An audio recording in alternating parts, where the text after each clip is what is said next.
Good morning, good afternoon, good evening, depending on what time you're viewing this podcast, the podcast series we call Race, Culture, and the Church. Race, Culture, and the Church. And again, think of it like a Venn diagram. 3 circles. Where they overlap is where we hope to intersect. Usually 2 out of 3, sometimes 3 out of 3. And this podcast series started 1 week after the murder of George Floyd. So I invite you to look at our library of prior podcasts, different luminaries and city leaders, and just average folks coming into this space to speak on race, culture, and the church. And I am pleased. This is, I always say this as a lead-in. I'm always pleased about the guests we have, but I am very pleased to have, and I'm just going to read straight from the website, Grammy Award winning singer, record label executive, Jay King, CEO and president of the California Black Chamber of Commerce. Jay, welcome. Thank you for having me. It's our honor to have you into this space.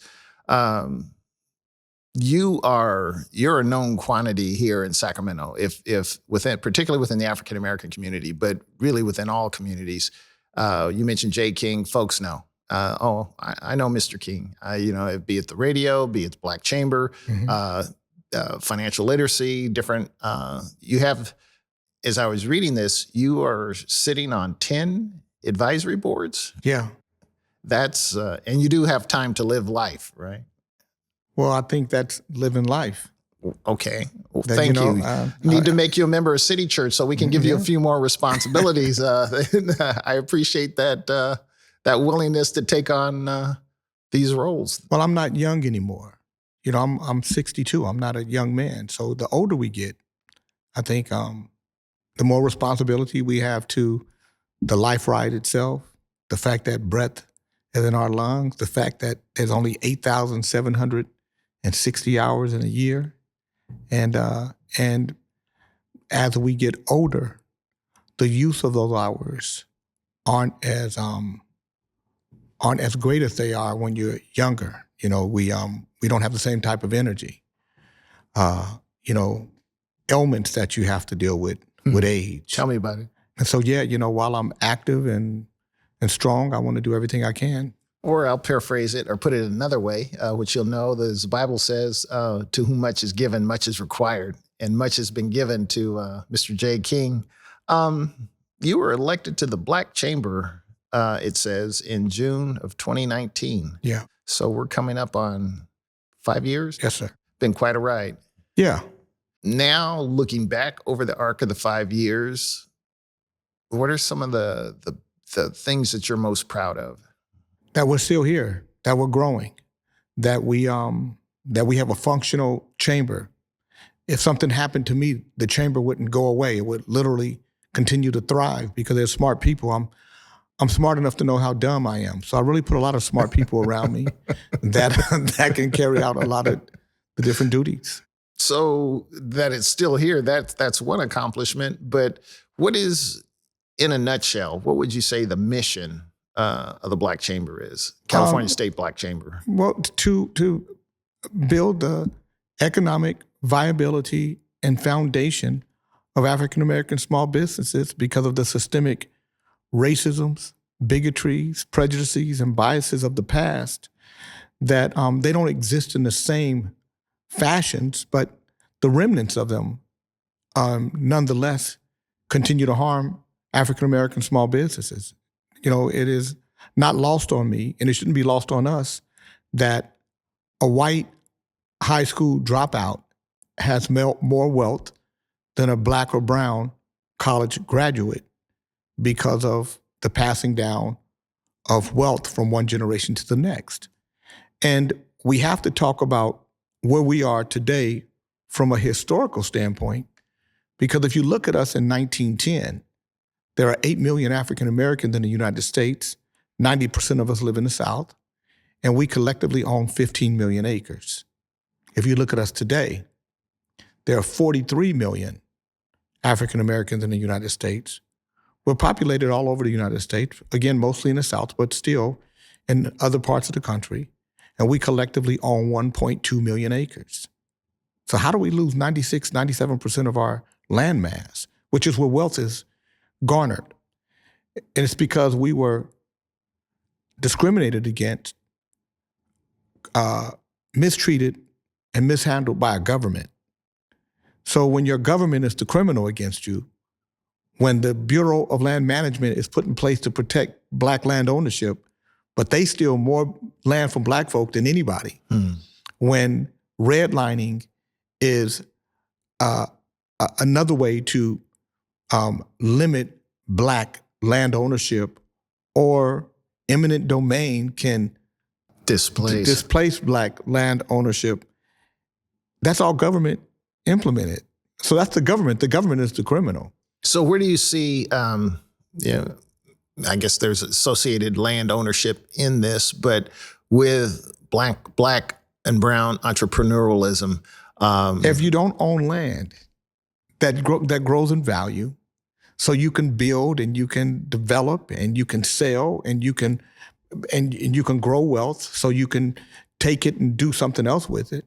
How can you, as a small business owner, have that financial backbone, that asset that white business owners have, that enable them to get loans, that give them access to capital? How can you have access to something that's been taken away from you? The asset, the backbone to the asset's been taken away from you, the actual land where wealth is built. You're not going to look at any wealth building mechanism without land ownership being at the foundation of it. I was privileged to attend the California Black Chamber and the Black Legislative Caucus breakfast, prayer breakfast that you held a month or so ago. And you gave some, depressing is a word that came to mind, some statistics about, again, Black businesses and the survivability. Can you repeat those off the top of your head? Or, well, 96% of our businesses are sole proprietors that generate less than $100,000. We call them micro businesses, or less than $35,000. We call them mini micro, 96%. What that says is only 4% of our businesses have one employee or more and generate $100,000 or more. When a Black business goes into business, from the time they start, from the day they start, within 18 months, 80% of them will be out of business. 80%. 80%. That remaining 20%, 80% of them would be out of the business in the next preceding 18 months. So, there's a reason for this. And some of it is on our side too. Organizations like mine haven't done a good job of ensuring that Black businesses are fundamentally sound when it comes to creating a business foundation. And we have to be honest enough to say it. The reason why I say it's amazing that I'm still here after 5 years is because Aubrey Stone was such a powerful man that he was the chamber, and the chamber was him. And he could move mountains. He could make things happen when nobody else could. And that was the problem with the chamber, is that when the mountain mover is no longer here, who moves the mountain? So while he was incredible and great for what he did, when it came to building an apparatus that's able to continue the movement of the mountains, that's not what we built. That's what I'm building. I'm building an apparatus that if I should die or leave the chamber or something should happen, that someone else could come in. It's sustainable. And because it's a mechanism in place. How would you define, besides continued existence, how would you define what would success look like for the California State Black Chamber, say 5 years from now? Me sitting across from you and saying today, 13% of African-American small businesses have one employee or more and generate over $500,000 a year. Doable? Yeah. It could even be 20%, 25%. If. we have to shift too. We have to shift as a community. We have to shift as leadership. We sell victimhood to Black folk, and we're the greatest sellers of victimhood that the world has ever known, at least the world of the United States. We handicap us in every way we can. When we hear terms like the rich are gonna get richer and the poor are gonna get poorer, we automatically throw ourselves in the poor boat. And I'm not married to that narrative. I'm not married to that idea. I just believe that there's nothing that I can't do. I wake up in the morning and I do it all. I really believe in God. I trust him. I trust that that God give me a mind to explore and to wonder and to reach. So I don't know limitations, and I thank my mom and my dad for that, for allowing me to believe I could be and do anything. Tell me about your mom and father. Who are those awesome individuals? Well, I gotta say, so my father is Jay King. I'm the third. Okay. My father's still alive. He's 84. He has COPD. I love him. My mother and father divorced when I was young, so I lived in two households. I lived with my mother during the school year, lived with my father in the summer. Donnell Bridges is my stepfather, but that was my dad. My dad was a tough man. Donnell Bridges was a tough man. And so he made me a tough man. He made me not afraid of anything. He would make me fight. If you wanted to fight me, my dad would make me fight you right then and there. My father taught me not to be afraid of anything. My mother taught me I could be anything. And she also said, just because somebody's Black don't mean they're your best friend. Just because somebody's white don't mean they're your worst enemy. You judge people based on how they treat you. Mm-hmm. But recognize that as a Black man, you have to be 10 times better to be seen as equal. And those are the rules of the game.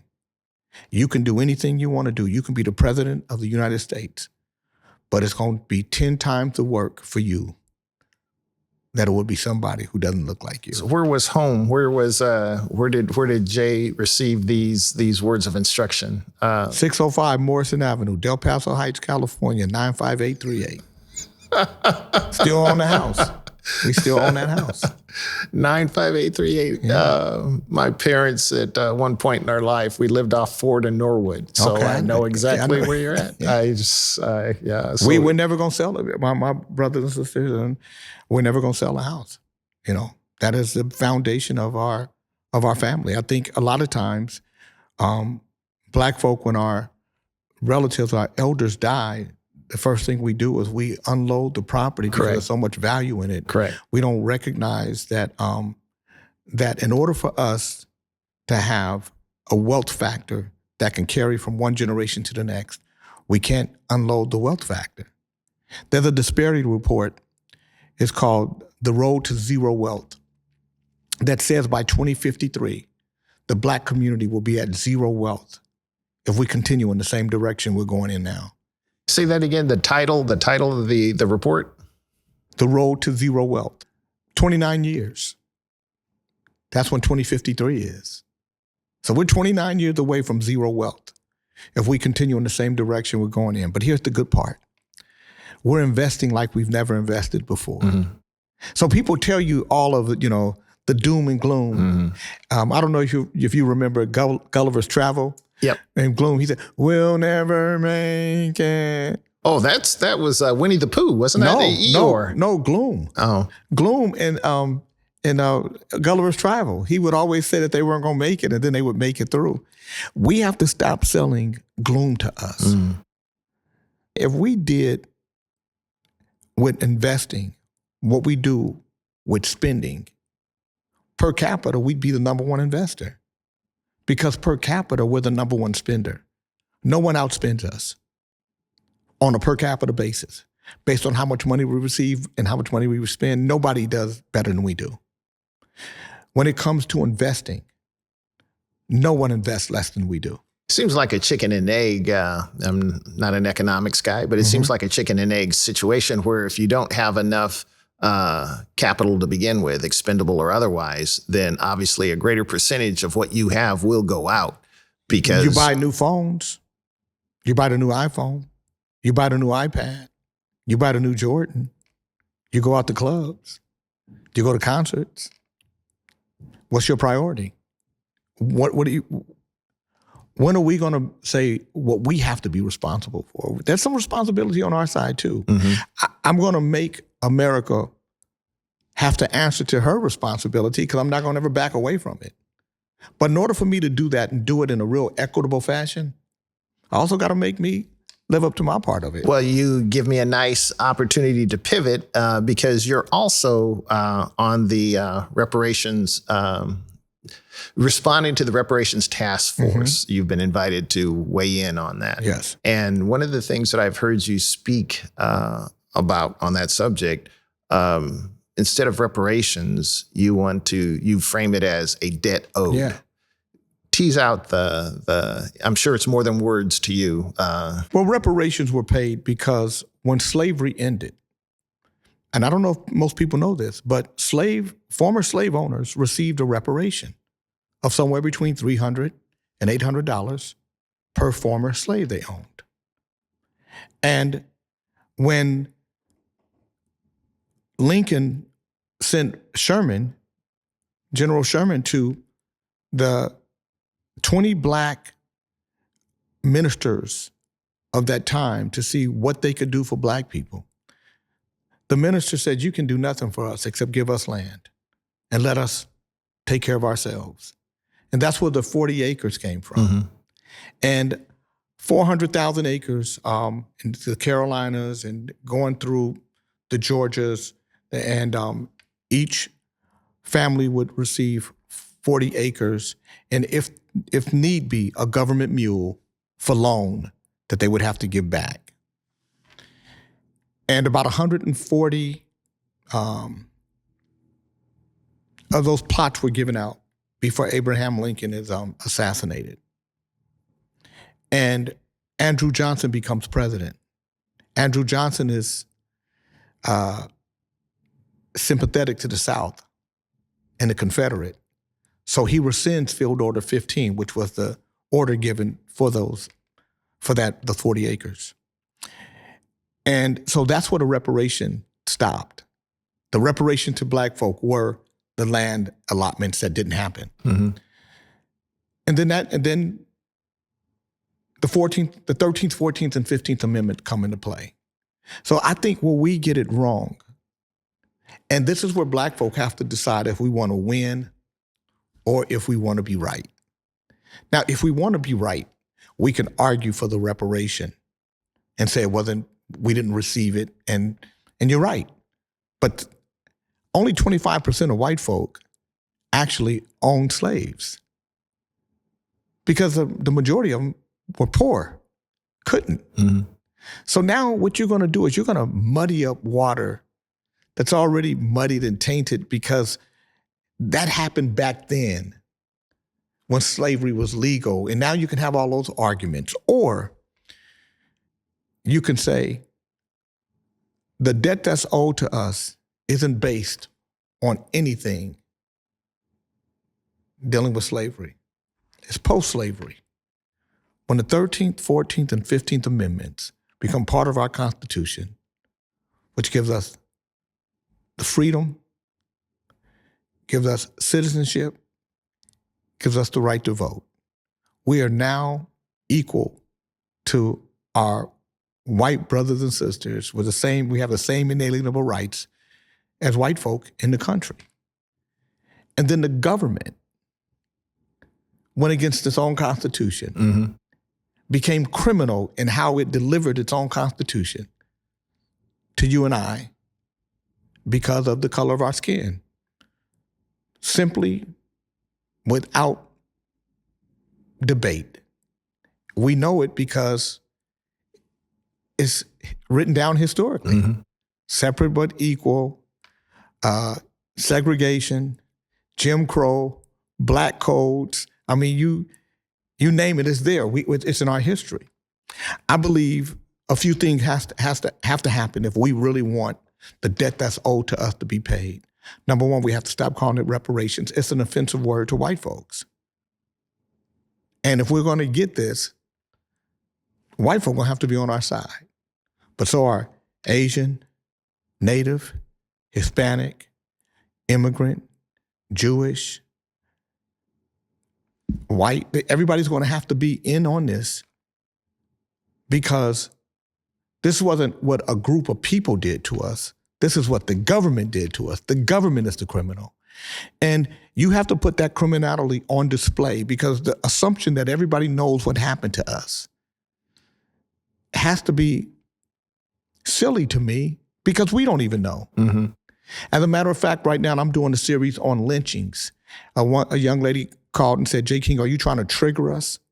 I said, "No, ma'am, I'm trying to educate you on your history, on who you are, on how strong you are, on what you've gone through, and how you stand here today." But what it tells me is you're so ignorant to your own history that the first thing that happens to you is you know how to get emotional and get triggered and get angry. You don't know how to think through the process. And for that, you have to hold yourself responsible. That's not my job. Mm-hmm. So we have to be smarter, more pragmatic, more methodical and critical in getting to that part of the game if we really want the debt that's owed to us to be paid. Well, what sounds like, again, your background is both social activism and entertainment. Mm-hmm. And as we were just speaking casually before we started this, there's something about the artistry and activism that animates, to me, there seems like there's something that's animating you in this way. But as you were sharing, it crosses, it has no racial boundary. It has no, music never has. The only people that put racial boundaries on music are people that build constructs for people. Musicians don't. That's why Elvis Presley could go and listen to B.B. King or Muddy Big Waters. Mama Thornton.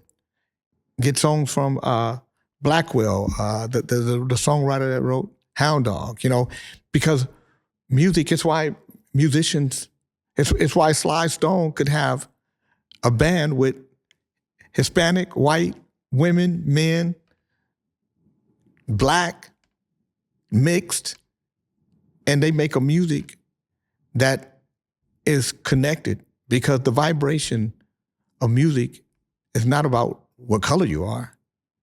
It's about how honest you are when it comes to expressing. So that's the artistry. So where does the activism, where's the wellspring of that? Well, because they're married to each other. Tell me about that. Most artists are, they work from empathy and compassion, love of, from emotion. Most artists, they want to be recognized and appreciated by everyone. And because of these things, you can't have all these blinders or ideas of who listens or who doesn't, who buys and who doesn't. You have to be open enough to be expressive. And when people are expressive like that, they look at all the things that are around them, and that's where all of the expression comes from, and it comes to them, and then comes through them, and you hear it. So you are, again, artists, activists. You have. I don't say activist. People say it. I just think I'm a human being that really enjoys the human experience. I really, I divorced myself from the world a long time ago. I'm not married to the world like that. I don't believe in this world like that. This is if I was married to the world that people participate in every day, I don't know if I would be a happy person. I don't know if I would really be able to really enjoy the life ride and really appreciate that God give me breath, and that all the things that go through my mind, that these are things that, man, these things are in my mind. The fact that I wake up in the middle of the night just asking a question, why is it, how tall is How tall is the Eiffel Tower? It's 1,091 feet, but it looks bigger than that because of the way they paint it. Why would I want to know something like that? But just abstract things. The world isn't a very aesthetically pleasing place if you want to talk about what it feeds us every day. I'm just a human being that really appreciates. I really trust God, and I love Him. I really believe in God. I believe that there really is a God that that is responsible for me, and I'm responsible to Him, good and bad. Things I do right and wrong. I always, I'm always respectful of the fact that I get to live this whole thing because I trust Him and He allows me to experience. You are, I won't say quite the unicorn, but you're unique in that you see, again, both the opportunity that you've been afforded, but also, again, as we were talking about earlier, the responsibility that is extended to you. So much I'd like to delve into. You're also director of KDEE 97.5. Yeah, but really, Angelique really runs that show. I tell people I'm a great chief because I'm a phenomenal Indian. Okay, so you know how to follow orders. I let people that run the business, they're part of the business, run their part of the business. They tell me what to do. So where does that FM radio station fit into the milieu, into the mix of the things that Jay King is passionate about and trying to accomplish in the time that God has allowed you to have? The most important part of it, because it's the voice. It's the voice of the community. It's the voice to the community. It's the voice for the community. And so I'm serious about what we put on the air and about the kind of messaging that we put on the air. And if I don't like your messaging, I'll tell you. And if I think your messaging is self-serving, I'll tell you. We have a responsibility, fiduciary, to the community, to the city, and to our listeners to make sure that we're responsible all the way across the board. Doesn't mean that you have to agree with everything we say. We just have to be responsible in the messaging. And we have to be responsible in how we present music to you. So it's paramount for me. I would hope that if I wasn't the president, when I'm not the president of the chamber, that I continue to do a radio show at the station. Where do you see radio? Not so much now. We know where it is now, but where do you see radio 10 years from now? Radio will be, it will be what it is from a vantage point, but it will be everywhere. So there's going to come a time where with this metaverse, and I think this is where people, and this is where Black folk, we're so far behind technology, but we got to start jumping on technology. The metaverse is going to be as vast as your imagination. So the metaverse will take you to any radio station you want to go to, any kind of music you want to hear, any kind of artist you want to hear. The metaverse is going to allow you to take Mahalia Jackson and you will be able to do a hologram of her and pick any songs you want to pick and put her in any kind of hall you want to put her in. And for each of the things that you do, you'll pay a little bit of money and you'll create your own programming, your own experience. And radio is going to be that vast network, and radio will be more about the personality and the ideals of the personality than it will the dial that it's on. You don't think AI is going to replace Jay King? I don't think AI is. Let me tell you what I think AI is going to do. It's making us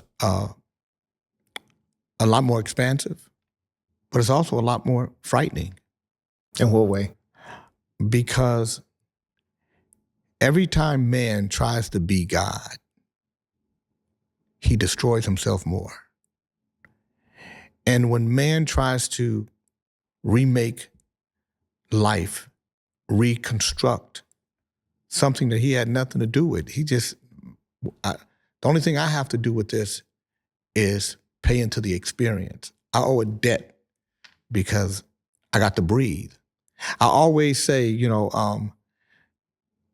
we forget that we're all winners if we made it to Earth, because we were in sperm school, and we don't remember sperm school, but we was in class and stuff. We had from sperm buddies, and we said, man, we're going to be partners. We're going to go through. And I said, sometimes people do. That's why you have twins. But most times you're in a competition. Yeah. And the race starts, and one person wins. You're the winner. And from the time we are winner, we forget that we're winners and that we owe something because we won this race and we got to pay something to it. So when I look at AI and so if man was more humble in his humility, he understood the vastness of God and how God is operating through him and her. I think AI would be an incredible tool. It would just be an expansive way for the universe to grow, for the mind to be at a whole nother level. There's so much in us. Mm-hmm. We've got so much in us that we're afraid of. Mm-hmm. AI might be the destruction of the man. undoing of us all. Yeah. I don't necessarily end on that cheery note, but J. King, I am so incredibly glad that you've entered into this space, that we've had this conversation. I've got a bajillion other questions I'm going to ask, but I'm going to save that for our next opportunity to come together. I really appreciate you. Appreciate you for all that you do, what you've brought, what you have brought, are bringing, and will bring to Sacramento and the state of California. Continue to stand strong in the space that you are. Thank you, sir, very much for everything that you're doing. Thank you. I appreciate you. Pastor Meek, I'm a big fan. Your humility and your kindness, you've always been kind to me. Even before I was in any position, you've just always been a kind person to me. And I think that kindness goes a long way. And when it's on display, that's when you get to see humanity at its best. So that's why I'm always available to you. Thank you.